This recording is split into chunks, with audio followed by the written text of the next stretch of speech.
Good afternoon, everyone. My name is Scotty Jarrett. I would like to discuss my data action plan. From the island of Japan in Misawa at Edrin High School Math Department, grade and age level range from 7 to 12 graders, ages 12 to 17-year-olds. In our first meeting, reviewing existing data and asking questions, I highlighted our fields to correspond to a particular colors, yellow, blue, and purple. As you can see, when I highlighted, color coded the data, you can see the performance levels and the categories more clearly. 11th grade area here and the language area here as below mastery level. So what do we wonder and notice in our protocol? We noticed the 2011 and 2012 7th grade class outperformed each grade every year from 2012 to 2014. We wondered why our 11th graders perform poorly every year and why all grades perform poorly in language. So in our exploratory questions, we asked how do we currently teach blended math and why do our students struggle with reading and writing as part of math word problems? What precisely are students having difficulty on regarding reading and writing strategies? When we took a second look at our macro data, we changed a couple of our code here and we added the green and red at a 3 points above the mastery level. And you can see we're here in the green area. Our students perform fairly well. This is good to note and add to brief later in our administration. Looking at our microdata.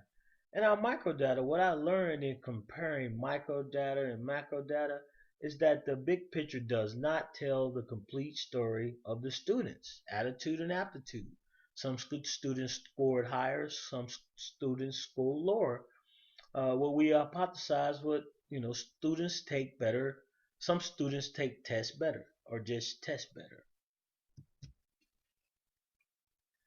In our microdata, I will go into this in more detail in our shared dilemma protocol, but we chose to have our students to go to the pen and paper method.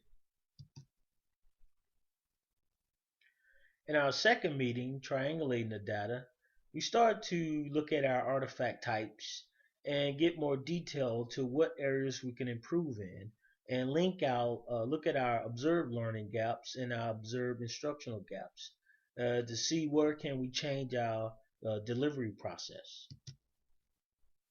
As Venable stated, triangulation is the messiest. In our revised artifact tracking sheet, we clearly start to state here our artifact types and some of the evidence of what we need to improve on our artifact types and also in our instructional strategies. This can become very important, and some teachers do not want to show some of the problems in their instructional strategies.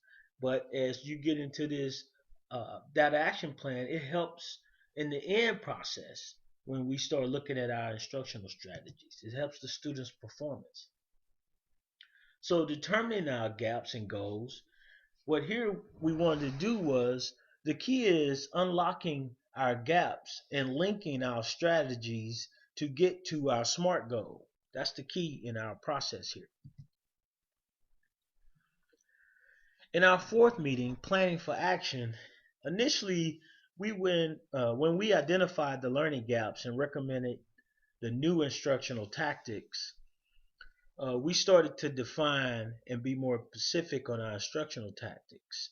But later we had to revise those because we started looking at, okay, we need to get more fine-tuned and be more detailed on our instructional tactics and our tactic methods.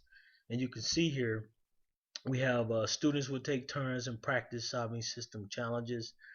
Students would complete individual timed events and group timed events. So we selected the shared dilemma protocol because we had a couple issues throughout the department. So we wanted to know how to continue letting students use the internet to finish the math problems. In one of our meetings, one of the teachers commented that the internet was dangerous. And so I wanted to know how can we stop students from cheating using the internet. So one of the teachers commented that we should go back to the pen and paper method and have students show all their work. In our final meeting, evaluating success and determining the next steps, we met our goal. All the students passed the test. So we recommended that this is a much needed process that everybody must go through this data action plan. So we wanted to brief the data action plan at the end of the school year and wanted to add it to the teacher's calendar at the fall semester. And we wanted to make sure that the data action plan was implemented 8 weeks prior to the school break. In conclusion, and sharing my insight on the learning experience, I would say everybody we need to just relax and have fun and include everyone in the process. And one of my strengths, I would say, would be teamwork and working together with people. It was exciting getting together and discussing with the students' plans and learning different learning strategies. As a further growth, it will be time management.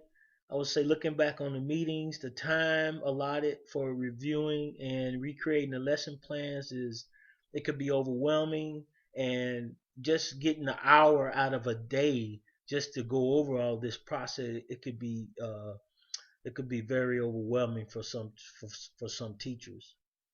And I know every minute of our day is geared towards the students. And in conclusion, I would like to thank everyone for giving me the opportunity to helping me with this presentation. I would like to thank the Edgerton High School and Mr. Joe Lemire for giving me the opportunity to be part of a great learning experience. And I wish the best for him and his staff for creating such a warm and pleasant learning environment. I'd just like to say thank you, and everyone have a nice day.